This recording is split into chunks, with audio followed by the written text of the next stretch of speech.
Welcome to electrical dose के YouTube channel पे आपका हार्दिक स्वागत है। दोस्तों, पावर ग्रिड का जो डीटी का क्वेश्चन पेपर आया था प्रीवियस ईयर, उसका मैंने पार्ट 1 में ऑलरेडी डिस्कस किया था 60 क्वेश्चन। आज जो है 61 से लेके 120 जो रिमेनिंग क्वेश्चन है उसका डिस्कशन करने जा रहा हूँ, तो 1 बाय 1 करके आप देख सकते हैं। यहाँ पे 61 है क्वेश्चन नंबर 61 में बोल रहा है right the mathematical expression for the sinusoidal voltage having peak value of 200 volt and frequency of 50 hertz. Peak value दिया मतलब मैक्सिमम वोल्टेज वीएम दिया हुआ कितना 200 वोल्ट और आपका फ्रीक्वेंसी दिया हुआ कितना एफ इक्वल टू 50 हर्ट्ज। तो इसका क्या निकलना है मैथमेटिकल एक्सप्रेशन, यानी वी टी इक्वल टू, आपको पता है वी टी इक्वल टू क्या होता है वीएम साइन ओमेगा टी। आपको पता है क्या दिया है, वीएम दिया हुआ है, फ्रीक्वेंसी दिया हो, ओमेगा इक्वल टू क्या होता है 2 pi f, omega equal to 2 pi f. तो फ्रीक्वेंसी आपको दिया है, तो यहाँ से 2 इंटू पाई इंटू एफ कितना है 50, तो 100 पाई आ गया रेडियन पर सेकेंड, यूनिट में लिख सकते हैं। अब वीएम आपको दिया है तो वी टी इक्वल टू लिख सकते हैं v t equal to 200 sine omega की जगह कितना लिखेंगे 100 पाई और टी है टी, तो आपका जो आंसर हो जाएगा क्या होगा v t equal to 200 sine 100 pi t. तो आपका ऑप्शन क्या हो जाएगा सी, ऑप्शन सी सही हो जाएगा इसका। नेक्स्ट है 62 विच of the following is an example of linear IC. Linear IC मतलब क्या होता है इंटीग्रेटेड सर्किट। आईसी जो होता है दोस्तों वो इनबिल्ट रहता है, उसमें क्या क्या रहता है, एक आईसी जब बनता है उसके अंदर क्या क्या रहता है, उसमें एक रेसिस्टेंस रहता है, डायोड रहता है, कैपेसिटर रहता है, इंडक्टर रहता है, सारे पार्ट मिला के एक आईसी बनता है, ठीक है। तो एग्जाम्पल के तौर पे बोल रहा है कि लीनियर आईसी कौन होता है, इसमें रेडियो फ्रीक्वेंसी जो होता है, रेडियो फ्रीक्वेंसी एम्पलीफायर जो होता है वो क्या होता है लीनियर आईसी होता है। 63 a load is connected to a network at the terminal to which load is connected. आपका यहाँ पे क्या क्या दिया हुआ है, थेवेनिन रेसिस्टेंस दिया हुआ, आरटीएच और वीटीएस दिया हुआ है। निकालना क्या है maximum possible power supply to the load. Maximum power transfer से एक क्वेश्चन है, तो P max maximum power transfer का क्या होता है condition, P max equal to V Thevenin's square by 4 into R Thevenin's. ये क्वेश्चन इस फॉर्मूला पे आधारित है, ठीक है। अब इस पर वी थेवेनिन्स आपको पता है, आर थेवेनिन्स पता है, तो आप पी मैक्स निकाल सकते हो। P max equal to V Thevenin's क्या है 40 का square by 4 into R Thevenin's आपको पता है 10, तो 1600 बाई 40 कट हो जाएगा कितना से 40 वाट से, तो आपका क्या आंसर होगा 40 वाट। 64 which type of support has a factor of safety 3। Factor of safety की बात की गई है इस क्वेश्चन में। पहले तो ये समझिए फैक्टर ऑफ सेफ्टी क्या होता है।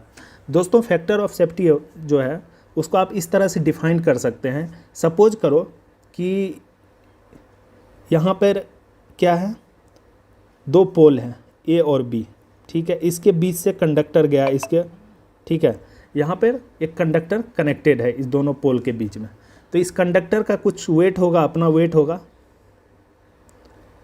अब ये जो सपोर्ट है इधर कुछ भी हो सकता है, मैकेनिकल सपोर्ट हो सकता है, या स्टील सपोर्ट हो सकता है, या इसमें वुड सपोर्ट हो सकता है, या आरसीसी सपोर्ट हो सकता है, ठीक है। तो इसको फैक्टर ऑफ सेफ्टी का मतलब हो गया कि सपोज करो कि इसका वेट, ये जो कंडक्टर है इसका वेट है 1 टन एग्जांपल के लिए। यहाँ पे फैक्टर ऑफ सेफ्टी मतलब 3 का मतलब है ये 3 टन तक कैरी कर सकता है, ठीक है।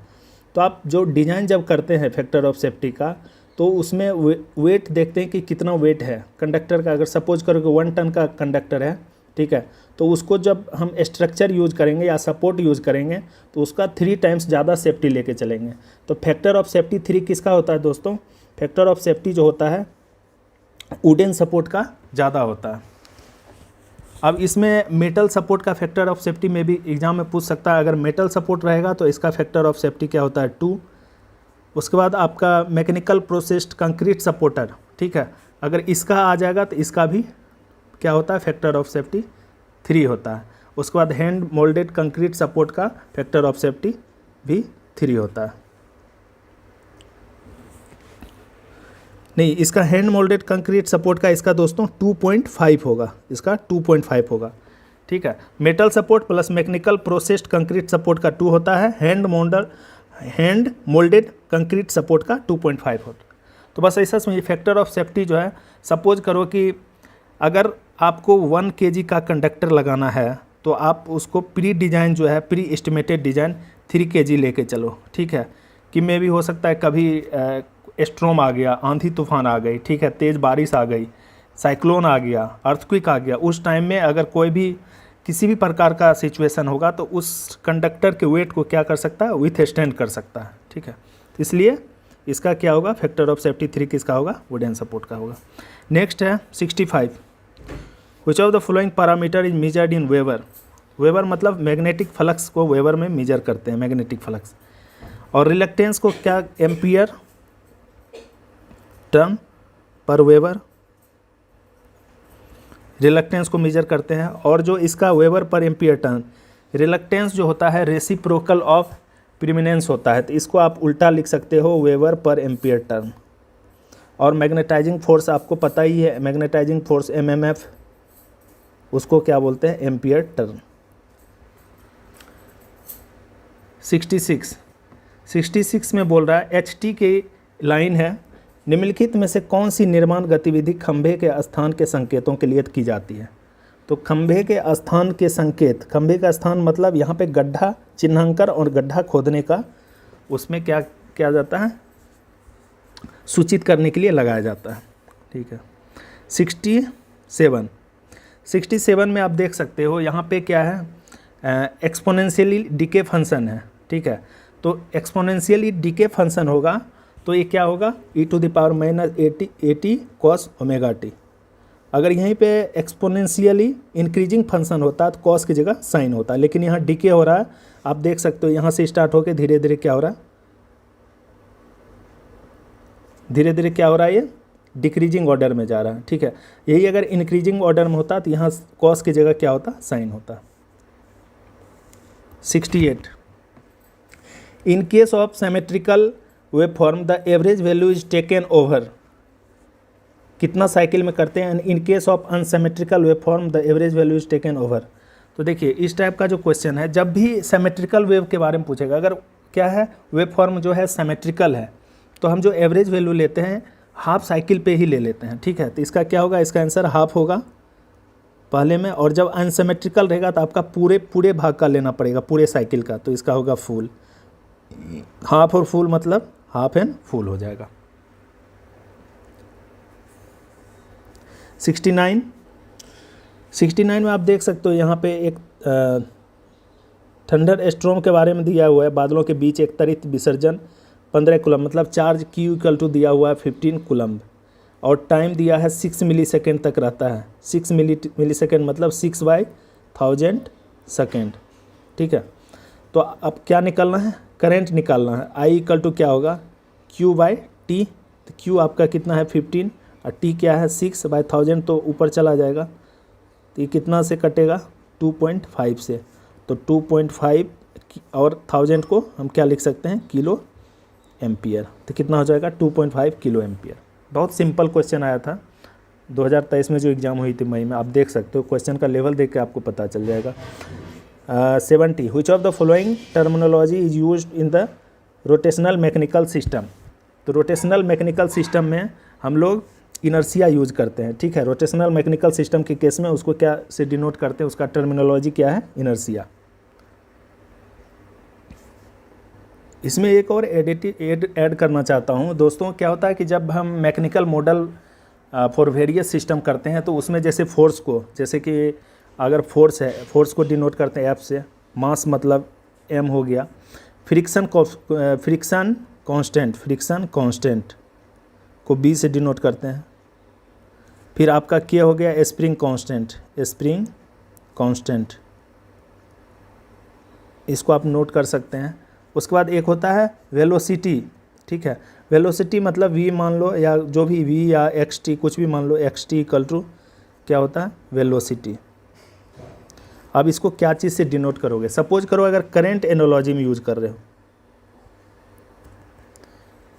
करंट एक होता है, उसके बाद एक होता है वोल्टेज, और एक होता है मैकेनिकल, तो मैं यहाँ बीच में मैकेनिकल सिस्टम के बारे में लिखता हूँ, मैकेनिकल रोटेशन, बहुत इंपॉर्टेंट है, इसको आप नोट डाउन कर लीजिए, रोटेशनल सिस्टम जो क्वेश्चन में पूछा है। अगर मैकेनिकल रोटेशनल सिस्टम के बारे में, फोर्स के बारे में पूछेगा तो उसको टॉर्क से डिनोट करेंगे। क्या चीज़? टॉर्क, फोर्स को टॉर्क से। और उसके बाद अगर मास के बारे में पूछेगा तो मास को हम लोग इनर्शिया से डिनोट करते हैं, इनर्शिया, इनर्शिया मीन्स। उसके बाद नेक्स्ट है दोस्तों फ्रिक्शन कांस्टेंट। फ्रिक्शन कांस्टेंट को इसमें हम लोग जो मैकेनिकल रोटेशनल सिस्टम है उसको बी से डिनोट करते हैं, लेकिन एग्जाम में आता नहीं है आपका, मोस्टली ये पूछता है मास के बारे में, इनर्शिया जो यहाँ पे पूछा है, which of the following terminology used in rotational mechanical system. यहाँ पे देखिए इनर्शिया दिया है, ठीक है, इनर्शिया दिया है, तो आप यहाँ पे क्या होगा? इनर्शिया होगा इसका, रोटेशनल मैकेनिकल सिस्टम या टॉर्क, दो चीज़ मिलेगा आपको, टॉर्क या इनर्शिया। अगर आप करंट टर्मिनोलॉजी में देखें, करंट का इसका एनालॉजस देखें तो क्या होगा? फोर्स को हम लोग क्या चीज़ में डिनोट करेंगे? करंट में, ठीक है। मास को हम लोग कैपेसिटेंस में। सिमिलरली अगर फ्रिक्शन कोफिशिएंट पूछेगा तो 1/r इसको रेसिप्रोकल ऑफ रेसिस्टेंस हो जाएगा, ठीक है। स्प्रिंग कांस्टेंट के बारे में पूछेगा, reciprocal of inductance means 1/l। उसके बाद अगर वेलोसिटी के बारे में पूछेगा v, करंट के फॉर्म में। अगर उसी वोल्टेज के बारे में पूछेगा तो फोर्स को हम लोग क्या चीज़ में डिनोट करेंगे? उल्टा हो जाएगा, v हो जाएगा, और यहाँ पे मास को हम लोग रेसिस्टेंस में करेंगे।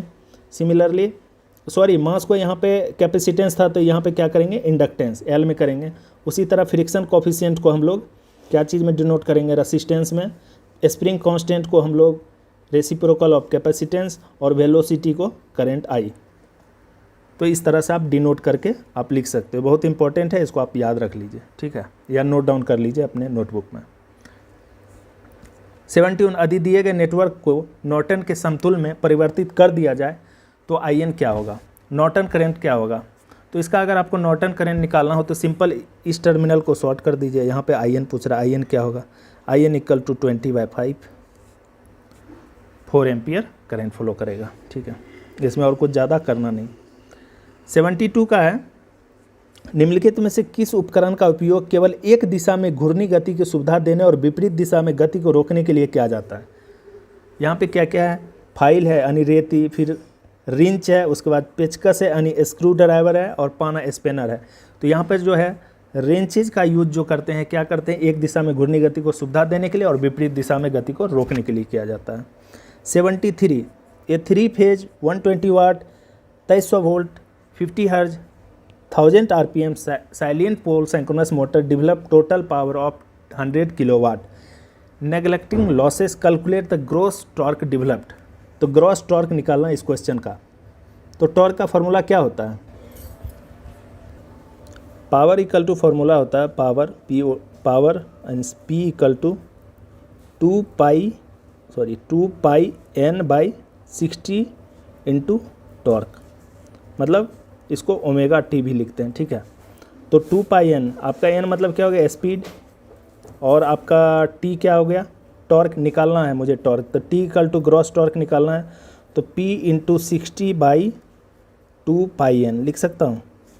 अब देखिए पावर कितना निकालना है? टोटल डेवलप पावर दिया हुआ 100 किलोवाट, तो 100 × 10⁻³ इसको वाट में कन्वर्ट कर लिए, इंटू 60/2πn। स्पीड कितना है? 1000 RPM, बस इसका यूज़ करना 1000 का। तो आप देखिए ये 1000 एक कैंसिल हो गया, अब कितना बचा? 2 से ये 30, तो मतलब 3000/π। जब 3000 में पाई से डिवाइड करेंगे तो अप्रॉक्स जो आंसर आएगा वो 955 के आसपास आएगा न्यूटन मीटर। तो इसका आंसर क्या हो जाएगा? 955 न्यूटन मीटर। बस इस फॉर्मूला का याद रखिए, P = 2πn/60 इंटू टॉर्क। इस फॉर्मूला पे इस क्वेश्चन का आंसर आ जाएगा। इसमें आप कुछ भी अगर कभी टॉर्क दे दे तो आप पावर निकाल सकते हो, कभी पावर टॉर्क दे दे स्पीड निकाल सकते हो। तो इस तरह से आप इस क्वेश्चन का सॉल्यूशन कर सकते हो। 74 f(t) दिया हुआ है, ft दिया हुआ e⁻−at। इसका लेप्लास क्या होता है? लेप्लास ट्रांसफ़र क्या होगा? एक्सपोनेंशियल फंक्शन है e⁻−at, तो इसका जो लेप्लास ट्रांसफ़र होगा 1/s+a। 1/s+a क्या हो जाएगा? सेकेंड। 75 25 दिए गए परिपथ में R का मान ज्ञात कीजिए। इस रेसिस्टेंस का मान क्या करना है, ज्ञात करना है। तो आप देख सकते हो 25 एम्पियर का करंट फ्लो कर रहा है इस सर्किट में, ठीक है। और यहाँ पे कितना है, 200 वोल्ट है, और यहाँ पे कितना है 40 ओम है। तो सब पैरेलल में है। 200 वोल्ट के अक्रॉस में ही रेसिस्टेंस R ओम कनेक्ट है और 40 ओम कनेक्ट है। तो इसके अक्रॉस में करंट I1 इक्वल टू लिख सकता हूँ V/40। तो वोल्टेज दिया हुआ, वोल्टेज सोर्स वोल्टेज कितना है 200/40, तो कितना हो जाएगा 5 एम्पियर। मतलब I1 equal to 5 ampere current. I1 इधर 5 जा रहा है और टोटल कितना करंट है 25, तो रिमेनिंग करंट इधर कितना जाएगा 20 एम्पियर जाएगा करंट। 20 एम्पियर इधर जाएगा, 5 इधर, तो टोटल 25 एम्पियर हो गया। अब आपका वोल्टेज पता है, रेसिस्टेंस R इक्वल टू कितना हो जाएगा 200/20, कितना हो जाएगा 10 ओम। तो इसका रेसिस्टेंस क्या होगा 10 ओम। तो इस तरह से इस क्वेश्चन का आंसर कर सकते हो। 76 निम्नलिखित में से कौन सा उपकरण दोष या आपूर्ति विफलता के दौरान अन्य उपकरणों के लिए विद्युतीय का पुनः स्थापन करने के लिए अधिकतम समय सीमा लेता है। तो इसमें फ्यूज उड़ जाना या MCB ट्रिप हो जाना, वितरण ट्रांसफार्मर विफल हो जाना, जल जाना, उसके बाद आपका है सर्विस लाइन का टूट जाना, उसके बाद HT मेंस विफलता। तो HT मेंस विफलता, तो इसमें क्या होगा, दोष या आपूर्ति विफलता के दौरान उन उपकरणों के लिए पुनः स्थापना करने के लिए अधिकतम समय सीमा किस में लेता है, वितरण ट्रांसफार्मर विफल हो जाना। क्योंकि दोस्तों एक बार ट्रांसफार्मर में कोई फॉल्ट आ गई, जो डिस्ट्रीब्यूशन ट्रांसफार्मर हम लोग के जो डोमेस्टिक लेवल पे जो यूज होता है, हमारे घर पे जो पावर सप्लाई आती है तो डिस्ट्रीब्यूशन ट्रांसफार्मर के थ्रू ही आती है। तो कभी आप देखते होंगे आपके घर पे ही, आपके घर के आसपास का ट्रांसफार्मर अभी किसी कारणवश फॉल्ट आ गया, जल गया, शॉर्ट सर्किट हो गया, तो क्या होता है कुछ दिन के लिए पावर बाधित रहता है, ठीक है। तो क्योंकि इसको उस ट्रांसफार्मर को वहाँ से ले जाता है, अगर माइनर फॉल्ट है तो रिजॉल्व कर देगा। अगर कोई मेजर फॉल्ट हो गया, शॉर्ट सर्किट हो गया, वाइंडिंग शॉर्ट सर्किट हो गया, कुछ किसी भी टाइप का प्रॉब्लम हो सकता है, अगर हो गया तो उसको फिर वहाँ से वापस ले जाता है, फिर वहाँ पे रिपेयर होता है, तो उसमें कुछ टाइम लगता है। तत्काल में कोई दूसरा ट्रांसफार्मर आके वहाँ पे इंस्टॉल कर देता है, ठीक है। तो इसलिए इसमें क्या है, ज़्यादा टाइम लगता है। नेक्स्ट है 77 दिए गए परिपथ में वोल्टेज दिया हुआ V1 V2 V3 V4 10 volt, तो वोल्टेज V5 क्या होगा। तो सिंपल सा क्वेश्चन है, एक क्वेश्चन KVL पे आधारित है। KVL Kirchhoff's voltage law. Kirchhoff's voltage law में क्या होता है, algebraic sum of voltage in any circuit having close loop, ठीक है। तो यहाँ पे देखो आपको क्या क्या कैसे लिखना है, करंट कैसे फ्लो कर रहा है, ऐसे करंट I फ्लो कर रहा है। तो यहाँ से लिखना स्टार्ट करते हैं V1 से, ठीक है। तो V1 से क्या होगा, यहाँ पे करंट फ्लो कर रहा है, V1 इक्वल टू लिख सकते हैं V2 plus V3 minus V4, ठीक है, और प्लस V5, ऐसे लिख सकते हैं। अब और क्वेश्चन में पूछा क्या है, क्वेश्चन में आप देखो पूछा क्या है V5, तो V5 इक्वल टू क्या होगा V1 minus V2 minus V3 plus V4, और सब का वैल्यू क्या है 10 है। तो 10 माइनस 10 माइनस 10 प्लस 10 सब कैंसिल हो जाएगा एक दूसरे से, प्लस माइनस। तो V5 क्या हो जाएगा 0 वोल्ट। तो आंसर क्या होगा 0 वोल्ट। इस तरह से आप क्वेश्चन का आंसर कर सकते हो, ठीक है। तो जब भी ऐसा देखो, जब भी कोई वोल्टेज सोर्स दिया हुआ रहेगा, जैसे सपोज करो यहाँ पे रेसिस्टेंस है, ठीक है, और एक वोल्टेज सोर्स है, ऐसे करके अगर वो पहले से डायरेक्शन दिखा दिया, यहाँ पे प्लस है, यहाँ पे माइनस V2, इसकी मैं बात कर रहा हूँ, ठीक है, और एक वोल्टेज सोर्स है माइनस प्लस V1, है ना, और करंट क्या करंट I इधर से इन कर रहा है। इन कहाँ पे कर रहा है, निगेटिव टर्मिनल पे। तो इसलिए मैंने यहाँ V1 ले लिया, तो डायरेक्ट मैं V1 इसलिए लिया, इसको माइनस V1 करते तो यहाँ पे प्लस करते, ठीक है, फिर भी वही आता, मतलब इसको प्लस कर देते। अगर इसको अपोजिट में ले जाएंगे इसी को, तो यहाँ इसको कैंसिल करेंगे तो यहाँ V1 हो जाएगा। तो मैं डायरेक्ट लिख दिया था, ठीक है, आपको समझाने के लिए। तो करंट जब भी किसी भी वोल्टेज सोर्स में निगेटिव टर्मिनल पे इंटर करेगा तो आप उसको निगेटिव लिखिए, पॉजिटिव टर्मिनल पे इंटर करेगा तो पॉजिटिव लिखिए, ठीक है। सपोज करो कि रेसिस्टेंस के केस में कभी कभी रेसिस्टेंस दिया रहता है, ठीक है, और करंट क्या है इधर से फॉलो कर रहा है। तो आप ऐसा मानो कि रेसिस्टेंस है, तो यहाँ पे क्या करेगा, पावर को डिसिपेट करेगा। तो डिसिपेट करेगा तो इसको पॉजिटिव मान लो, इसको निगेटिव मान लो, ठीक है। जिधर से करंट इंटर कर रहा है उसको पॉजिटिव, और जिधर से करंट लीव कर रहा है उसको निगेटिव। तो जब इस टाइप से आप क्वेश्चन को सॉल्व करेंगे तो आप आसानी से क्वेश्चन को का आंसर ला सकते हैं, गलती होने का चांस नहीं रहता है एग्जाम में। 78. What is the flux given out by lamp if the luminous intensity of lamp is 600 candle power and the solid angle is 2 pi? तो इसका मुझे क्या निकालना है, ल्यूमिनियस आपका फ्लक्स निकालना है, मतलब इस क्वेश्चन का। तो फॉर्मूला क्या होता है यहाँ पे, ल्यूमिनियस इंटेंसिटी क्या होता है दोस्तों, ल्यूमिनियस इंटेंसिटी का जो फॉर्मूला होता है equal to luminous flux per unit solid angle. इस फार्मूला पे आप इस क्वेश्चन का आंसर कर सकते हो, ठीक है। तो आपको पता है ल्यूमिनियस फ्लक्स आपको क्या करना है, निकालना है, ल्यूमिनियस फ्लक्स आपको निकालना है। तो ल्यूमिनियस फ्लक्स इक्वल टू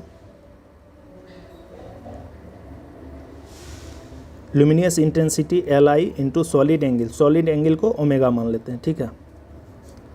तो यहाँ पे क्या हो जाएगा, ल्यूमिनियस इंटेंसिटी आपका 600 दिया हुआ है, 600 कैंडल पावर इंटू आपका सॉलिड एंगल 2 पाई है, 600 इंटू 2 पाई। जब इसका सॉल्यूशन करेंगे तो आपका आंसर कितना हो जाएगा, 3769.9 ल्यूमेंस। आप करके देख लीजिएगा, ठीक है।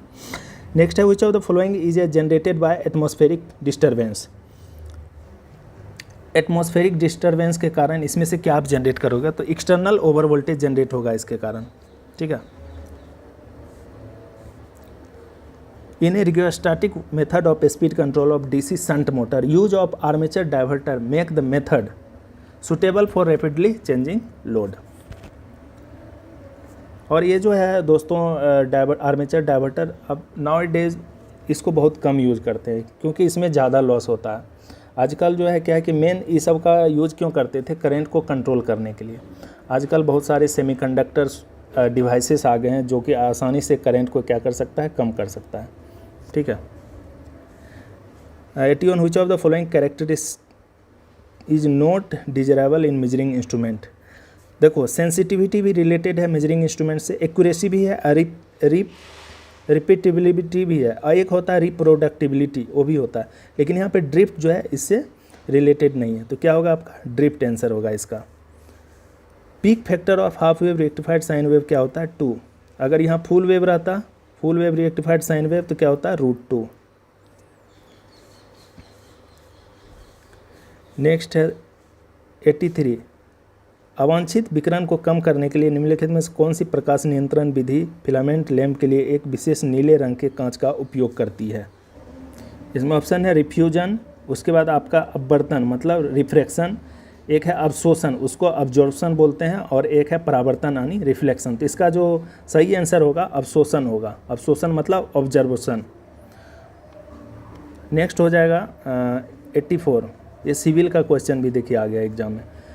1:3:6 के रेशियो के अनुपात में कंक्रीट मिश्रण का सही अर्थ निम्नलिखित में से कौन सा है। तो यहाँ पे पहला ऑप्शन होगा 13 बोरी सीमेंट, 100 CFT पत्थर और 50 CFT बालू। 85, निम्नलिखित कथनों के लिए सही या गलत निर्धारित करें।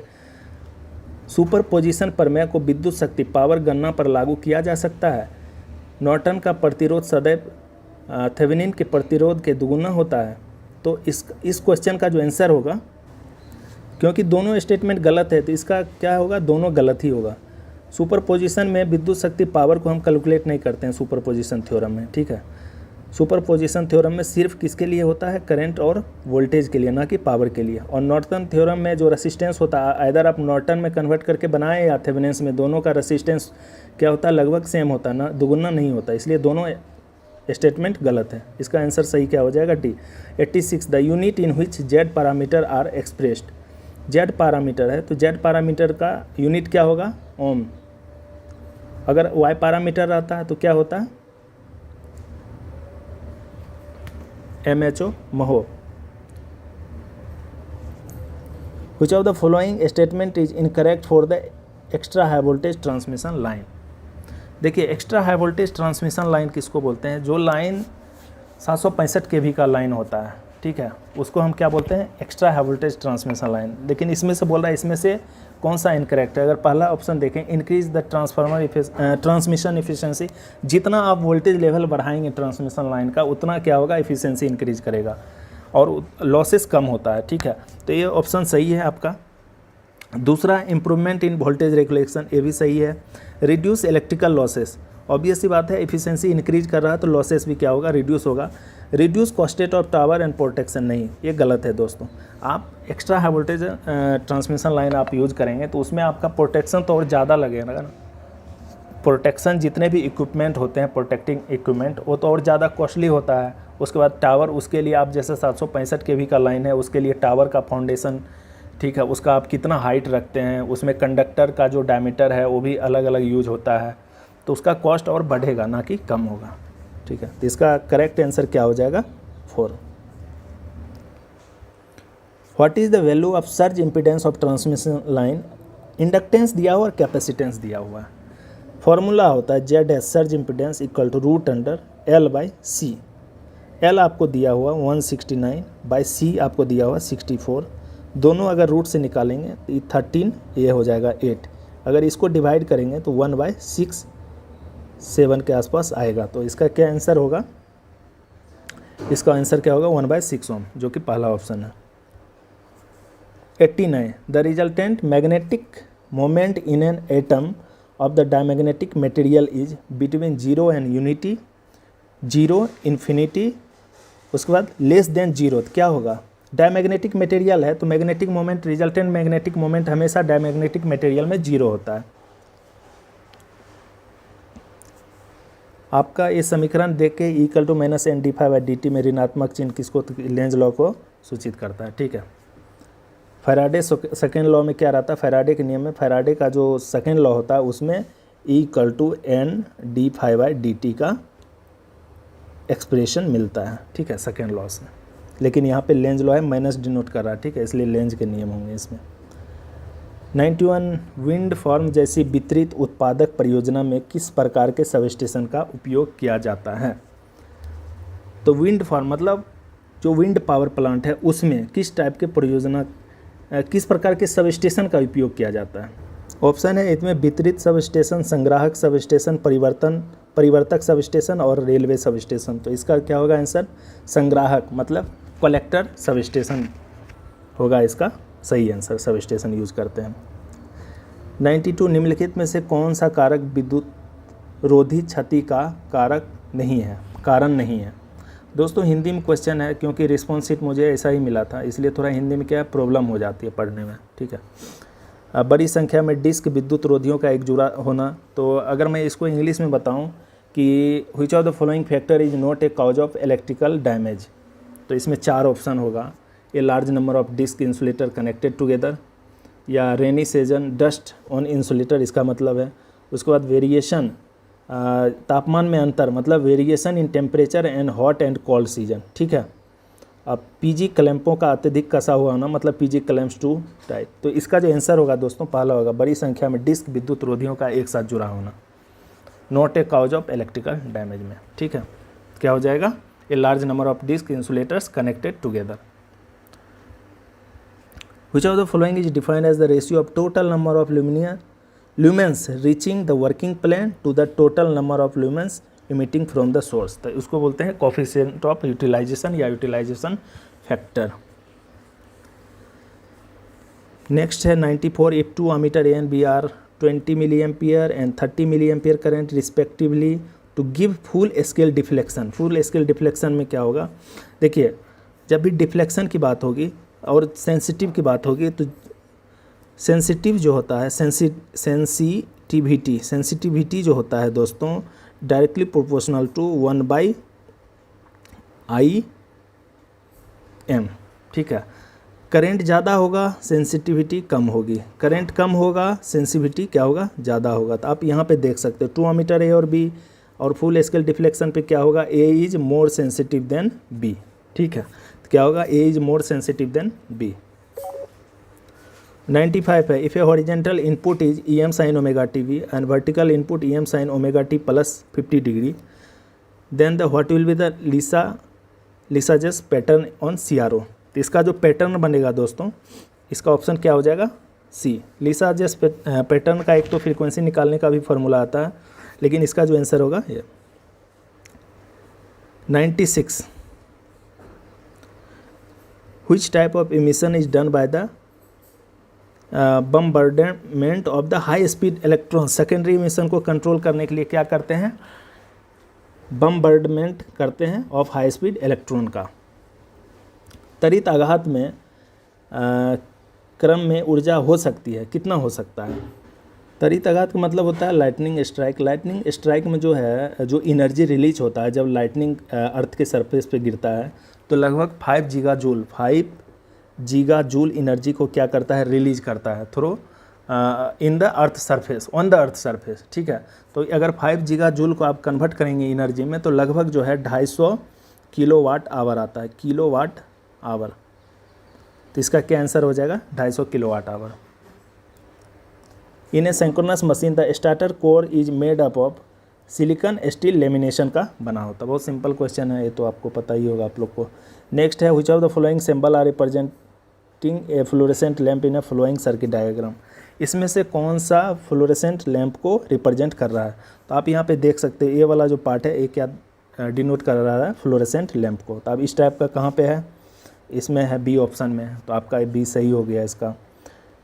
100 2 coil each one having self inductance, और मतलब दोनों कॉइल है उसका सेल्फ इंडक्टेंस क्या है, L1 = L2। 2 कॉइल है, दोनों का सेल्फ इंडक्टेंस 10 हेनरी है। और आर कपल सच है, म्यूचुअल इंडक्टेंस बिटवीन कितना है, M = दिया हुआ है 4 हेनरी। तो find the coefficient of coupling, K = निकालना है। ठीक है, तो M = क्या होता है, K√L1 L2, ये फार्मूला होता है। इस फार्मूला को याद कर लीजिए, इस क्वेश्चन का आंसर बन जाएगा। M आपका 4 है, K√L1 L2 मतलब 10 × 10 कितना हो जाएगा, 100। तो 100 को रूट से निकालेंगे 10 हो जाएगा, तो K = 4/10। तो कितना हो जाएगा आंसर, 0.2। तो कोफिशिएंट ऑफ कपलिंग क्या हो जाएगा, 0.4। 101 which of the following transmission line is used in A converter station. देखिए कन्वर्टर स्टेशन के बारे में पूछ रहा है कि किस टाइप का हम ट्रांसमिशन लाइन यूज करेंगे। जब भी कन्वर्टर स्टेशन की बात होगी दोस्तों, तो कन्वर्टर स्टेशन मतलब कन्वर्टर का मतलब ही होता है कि वहाँ पे क्या क्या है, इन्वर्टर भी है और रिएक्टिफायर है। ठीक है, इन्वर्टर का क्या काम है, इन्वर्टर क्या करता है, आपका जो भी डीसी है उसको क्या चीज़ में कन्वर्ट करता है, एसी में। और रिएक्टिफायर का क्या काम है, जो भी आपका एसी है उसको क्या करता है, डीसी में कन्वर्ट करता है। तो एचवीडीसी सिस्टम जो है एज ए ट्रांसमिशन लाइन में कन्वर्टर स्टेशन का काम करता है, एचवीडीसी लाइन। ठीक है, तो इसका करेक्ट आंसर क्या हो जाएगा, HVDC line. Which type of wiring is hidden inside wall slots with the help of plastering, उसको बोलते हैं कॉन्सील। पहला देखिए नॉन कंडक्ट वायरिंग है, कंसील कंडक्ट वायरिंग है, सरफेस कंडक्ट वायरिंग है, डायरेक्ट कंडक्ट वायरिंग है। तो इसको बोलते हैं कंसील कंडक्ट वायरिंग। ठीक है, जो वाल के अंदर हिडन रहता है। ठीक है, जो हम लोग घर में जो वायरिंग करवाते हैं तो घर के अंदर क्या करता है, दीवार को कट करके उसके अंदर पीवीसी पाइप डालता है, उसके अंदर फिर केबलिंग करता है, उसी को बोलते हैं कंसील कंडक्ट वायरिंग। एक सरफेस के ऊपर होता है। ठीक है, एक जो आप देखते होंगे सरफेस के ऊपर एक रेक्टेंगुलर टाइप का पीवीसी आता है, उसमें के अंदर वायर डाल के करते हैं। ठीक है, तो इसमें क्या हो गया, कंसील कंडक्ट वायरिंग। नेक्स्ट हो जाएगा दिए गए परिपथ में वोल्टेज V0 निकालें। तो यहाँ का वोल्टेज आपको निकालना है, तो कैसे निकालेंगे, सिंपल क्वेश्चन है। देखो 12 वोल्ट वोल्टेज सप्लाई, 4 ओम और 2 ओम का रेसिस्टेंस है, दोनों क्या है, सीरीज में कनेक्टेड है। तो 6 हो गया, तो I = कितना फ्लो करेगा, 12/6। 2 एम्पियर करंट फ्लो कर रहा है, तो वो वोल्टेज V0 निकाला है। V0 = 2 × 2 कितना हो जाएगा, 4 वोल्ट। क्या हो जाएगा, 4 वोल्ट, क्योंकि 2 ओम के क्रॉस में कितना करंट, यही करंट I जो है यहाँ पे भी आएगा सेम करंट। तो 2 × 2 एम्पियर कितना हो जाएगा, 4 वोल्ट। तो आंसर क्या होगा, 4। 104 है 240 volt 50 hertz sine wave is starting its positive half cycle at T = 0, it will achieve its negative maximum value. क्या क्या है time, 20 millisecond, 50 millisecond, 15 millisecond और 10 मिली सेकेंड। बहुत अच्छा क्वेश्चन, इसको आप ऐसे सॉल्व कर सकते हो। क्वेश्चन को समझिए क्या बोल रहा है। सपोज करो कि कोई साइनोसॉइडल वेव फॉर्म है। ठीक है, एक साइकिल हो गया, मतलब एक साइकिल ये क्या हो गया, यहाँ से स्टार्ट हुआ, यहाँ से ऐसे गया और यहाँ से यहाँ एंड हो गया। तो इसको क्या बोल रहे हैं, 1 साइकिल। तो 1 साइकिल का ही फ्रीक्वेंसी क्या है, 50 है। तो F = क्या लिख सकते हैं, 50। अगर टाइम निकालना है T = 1/f, तो 1/50। इसको क्या आंसर क्या है मिली सेकेंड में, तो इसको 1000 सेकेंड है तो इसको मिली सेकेंड बदलने के लिए क्या 1000 से मल्टीप्लाई कर सकते हैं, तो क्या हो जाएगा 20 मिली सेकेंड टाइम आपके। इसमें बोल रहा है कि sine wave is starting at positive half cycle at t=0, t=0 यहाँ से स्टार्ट हो रहा है, यहाँ से यहाँ आया तो हाफ टाइम तक t/2 टाइम तक यहाँ पे आया। उसके बाद it will achieve it's negative maximum peak. Negative कहाँ पे आएगा, यहाँ पे। ये पॉजिटिव पीक है, यहाँ पे पॉजिटिव मान के चलो, अगर आई मान रहे हैं IM हो जाएगा, और ये क्या है -IM निगेटिव पीक हो गया। तो इसके बीच में यहाँ तक जाने में कितना टाइम अचीव, मतलब कितना टाइम में अचीव करेगा, तो यहाँ से यहाँ के बीच का टाइम पूछ रहा है दोस्तों। तो अब देखो यहाँ से यहाँ टाइम t/2 लग रहा है, तो मतलब 10 मिली सेकेंड लग रहा है यहाँ से यहाँ, और यहाँ से यहाँ जाता फिर 10 लगता है, लेकिन हाफ ही कवर कर रहा है, तो यहाँ 5 मिली सेकेंड लग रहा है। तो 10 + 5 कितना हो जाएगा 15 मिली सेकेंड। तो इस तरह से आप इस क्वेश्चन का आंसर कर सकते हो। नेक्स्ट क्वेश्चन है which of the following component of transmission line opposes the change of flow of current. तो क्या अपोज करता है change of flow of current, inductance. क्या होगा inductance. Which of the following type of wiring has very high popularity compared with other. तो पहला है casing capping wiring, conduit wiring, batten wiring, cleat wiring. तो आजकल जो है जो सबको यूज़ करना चाहता है उसको बोलते हैं कंड्यूट वायरिंग, जो बहुत सेफ़ होता है और इसका लाइफ साइकिल बहुत अच्छा रहता है। ठीक है, एक बार आप कंड्यूट वायरिंग करवा लिए तो बहुत कम ही रेयर केस में ही फॉल्ट आएगा। अगर आप प्रॉपर वायरिंग करवाएं विथ फेज न्यूट्रल अर्थ के साथ, उसके बाद आप MCB RCCB वगैरह, जो आजकल अर्थ फॉल को प्रोटेक्ट करने के लिए जो RCB या ELCB लगाते हैं, अर्थ लीकेज सर्किट ब्रेकर, तो वो क्या करता है पूरे घर के वायरिंग की लाइफ को क्या करता है इंक्रीज कर देता है। ठीक है, और ये मोस्ट पॉपुलर है कंपेयर टू अदर। ठीक है, तो कंड्यूट वायरिंग हो जाएगा इसका। कृषि क्षेत्र से गुजरने वाली LT लाइनों के लिए किस प्रकार के रक्षण का उपयोग किया जाता है। दोस्तों LT लाइन का रक्षण का मतलब हो गया कि जो LT का लाइन जाता है, और समझिए कि एग्रीकल्चर एरिया है, ठीक है, वहाँ पे खेतीबाड़ी होती है, वहाँ से एक LT लाइन जा रही है, तो अब वहाँ पे किसी भी प्रकार की जैसे कोई इंडक्शन ना हो, आसपास से कोई जा रहे गलती से टच ना किया दे, उसके टच में ना जाए, उसके लिए PVC रक्षण करते हैं, पॉलीविनाइल क्लोराइड, PVC रक्षण। नेक्स्ट है ए कॉइल हैविंग 500 टर्न, तो टर्न क्या दिया हुआ 500 turn, is coupled with a coil having 1500 turn. If the mutual inductance between them is 5 milli henry, then find the reluctance of the magnetic circuit. तो क्या निकालना है, magnetic circuit का reluctance निकालना है।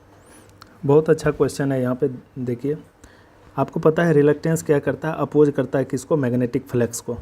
तो यहाँ पे नंबर ऑफ टर्न क्या है 500 है, फिर 1500 है, उसके बाद आपका म्यूचुअल इंडक्टेंस दिया हुआ 5 मिली हेनरी।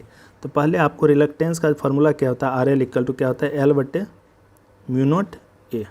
ठीक है, और दूसरा एक इंडक्टेंस का L का भी फार्मूला आपको पता होगा, N²A/L।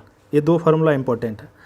अब यहाँ पे क्या म्यूचुअल इंडक्टेंस मुझे दिया हुआ है, तो M का जो फार्मूला होता है जो, और आपका क्या नंबर ऑफ टर्न दिया हुआ इस फॉर्म में, तो M = क्या लिख सकते हैं, μ0 N1 N2 × A/, यहाँ पे देखो N² है। ठीक है, N² के यहाँ दो अलग अलग नंबर ऑफ टर्न है, एक 500 है और एक 1500 है, तो N1 N2 × एरिया बाय क्या हो जाएगा नीचे लेंथ।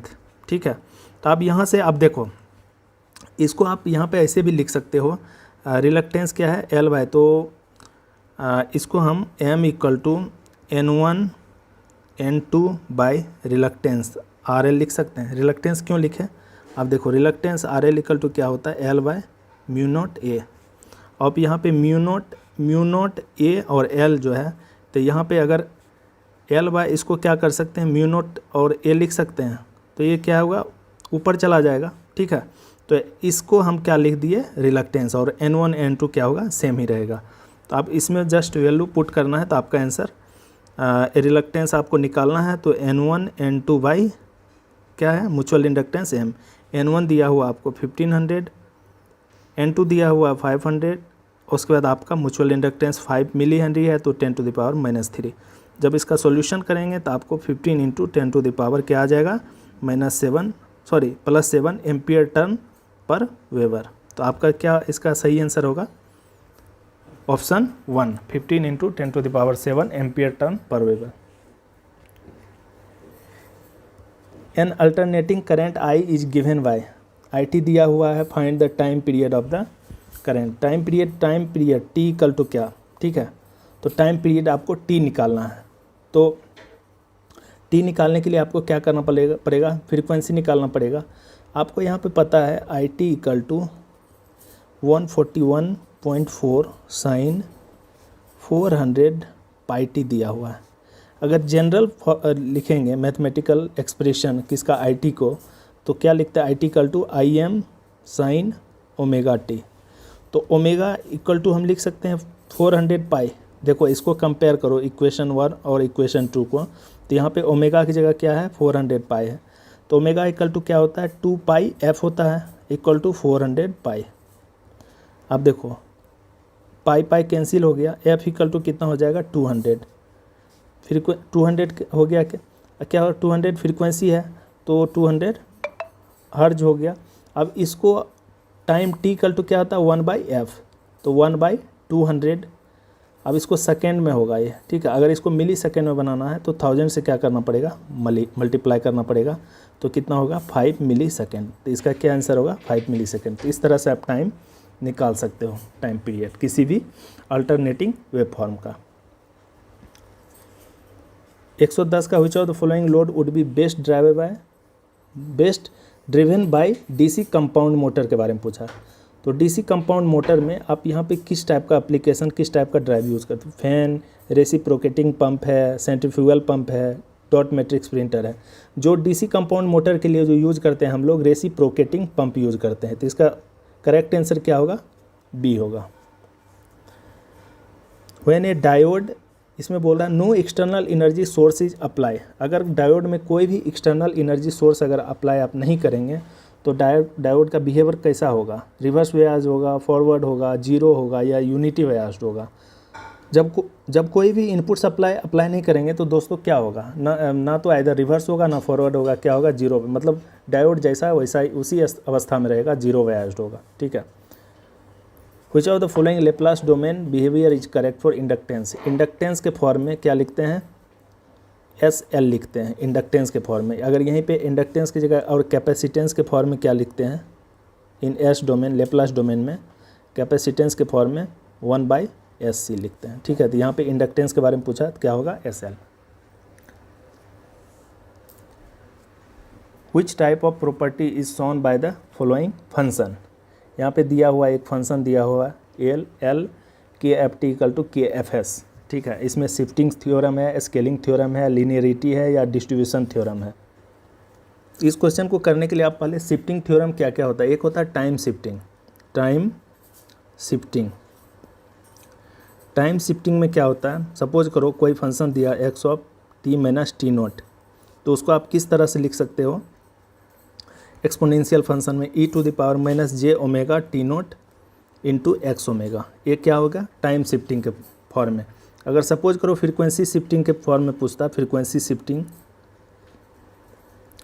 तो इसको किस तरह डिनोट करते, e टू द पावर जैसे j omega t into x t रहता, ठीक है। तो उसको आप कैसे करते, एक्स मीन्स कैपिटल में into omega minus omega naught, ये क्या हो जाएगा फ्रीक्वेंसी शिफ्टिंग। एक होता है टाइम स्केलिंग।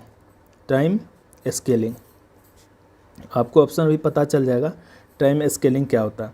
टाइम स्केलिंग होता है, सपोज करो कोई फंक्शन दिया हो x a t equal to क्या हो जाएगा इसका 1/a into x omega by a. तो यहाँ पे किस टाइप का फंक्शन है यहाँ पे देख सकते हो, पहले के था यहाँ पे अंदर में, ठीक है। अब के क्या बाहर आ गया, तो यहाँ पे कौन सा शिफ्टिंग होगा, इस क्वेश्चन का आंसर आपका होगा स्केलिंग थ्योरम। तो इस क्वेश्चन का करेक्ट आंसर हो जाएगा स्केलिंग थ्योरम। इसमें एक और होता है दोस्तों टाइम रिवर्सल। टाइम रिवर्सल का भी क्वेश्चन आ सकता है। टाइम रिवर्सल में क्या होता है, कोई function x of minus T दिया हुआ है, तो उसको हम फ्रीक्वेंसी में एक्स ऑफ माइनस ओमेगा लिख सकते हैं, ठीक है। तो इस तरह से इस क्वेश्चन का आंसर कर सकते हैं। नेक्स्ट है 114, the frequency of EMF in the starter of 4 pole induction motor is 50 hertz, that in the rotor is 1.5, find the speed at which the motor is running. Motor का speed पूछ रहा है, तो पहले इस क्वेश्चन का क्या निकालेंगे, synchronous speed NS equal to क्या होता है, NS इक्वल टू 120F/P। अब देखो 120 फ्रीक्वेंसी आपका दिया हुआ है 50/P कितना है 4, तो कितना हो जाएगा 1500 RPM। उसके बाद आपका जो है क्या निकालना है आपको, देखो रोटर का फ्रीक्वेंसी दिया है FR = 1.5, ठीक है। तो यहाँ से स्लिप निकाल सकते हैं, S = क्या होता है F/FR। तो F/FR क्या हो जाएगा, सॉरी स्लिप इक्वल टू क्या होता है, ऐसे निकालो, जो रोटर फ्रीक्वेंसी होता है S × F होता है, तो यहाँ पे FR होगा और यहाँ पे F होगा, ठीक है। तो FR = rotor frequency = slip into जो फ्रीक्वेंसी है, ठीक है, इंटू F। तो इसका अगर करेंगे तो 1.5 कितना हो जाएगा 50, तो ये 0.03 कितना स्लिप आ गया। अब आपको निकालना क्या है यहाँ पे कि find the speed at which motor is running, motor किस स्पीड पे रोटेट कर रहा है, ठीक है। स्पीड ऑफ मोटर क्या है ठीक है। तो वहाँ पे रोटर का स्पीड निकालना NR = 1 - S × NS, इस फार्मूला पे आप पुट कर सकते हो। अब देखो 1 - S क्या है 0.03 स्लिप और सिंक्रोनस स्पीड आपको पता है 1500। तो इसको जब सॉल्व करेंगे तो आपको 1455 RPM मिल जाएगा आंसर। तो क्या होगा 1455 RPM, ठीक है। यहाँ से आप सिंक्रोनस स्पीड निकालें, उससे भी कर सकते हैं आप, सिंक्रोनस स्पीड निकाल के भी आप कर सकते हैं। लेकिन आपको क्या है कि यहाँ पे जैसे सपोज करो सिंक्रोनस स्पीड एक बार निकाल लिए, लेकिन आप वहाँ से क्या जो आप स्लिप नहीं निकाल पा रहे हैं, तो स्लिप निकालने के लिए आपको इसलिए रोटर फ्रीक्वेंसी दे रखा है। रोटर फ्रीक्वेंसी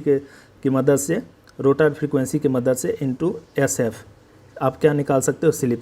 एक बार स्लिप निकाल लिए तो आप आराम से स्पीड निकाल सकते हो किसका, रोटर का, इंडक्शन मोटर के रोटर का। इसमें मत कंफ्यूज कीजिए, बहुत कोई इसमें कन्फ्यूजन होता है। इसमें अगर ज़्यादा कन्फ्यूजन होता है तो आपको स्लिप इक्वल टू बस इस पे NS - NR/NS, इसी को जब सॉल्व करेंगे तो आएगा। सपोज करो SNS = क्या होगा NS - NR।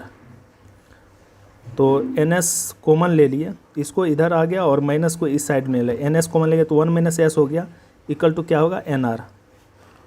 तो इसमें NR = लिख सकते हैं 1 - S × NS। यही फार्मूला यहाँ पे यूटिलाइज किए, देखिए NR = 1 - S NS। तो इसी फार्मूला पे आपका आंसर आ जाएगा। कितना आ गया इसका आंसर 1455 RPM। HVDC पारेषण लाइन का निम्नलिखित में से कौन सा अनुप्रयोग गलत है, ठीक है। पहला है इंटरकनेक्टेड वितरण प्रणाली, दूसरा है समुद्र की सतह के नीचे और भूमिगत केबल, AC नेटवर्क इंटरकनेक्शन, चौथा है अतुलकालीन प्रणाली का इंटरकनेक्शन। अगर इसको इंग्लिश में देखा जाए तो इसमें ऐसे कर सकते हैं, which of the following application of HVDC transmission line is incorrect पूछ रहा है। तो पहला ऑप्शन जो है इंटरकनेक्टेड वितरण प्रणाली, मतलब इंटरकनेक्टेड डिस्ट्रीब्यूशन सिस्टम इसका आंसर होगा, ठीक है। इसका करेक्ट आंसर क्या होगा इंटरकनेक्टेड डिस्ट्रीब्यूशन सिस्टम। नेक्स्ट है दोस्तों, नेक्स्ट क्वेश्चन है दी गई आकृति में टर्मिनल A और B के बीच में तुल्य प्रतिरोध निकालें। A और B के बीच में यहाँ पे इक्विवेलेंट रेसिस्टेंस तुल्य प्रतिरोध निकालना है, तो आप निकाल लो।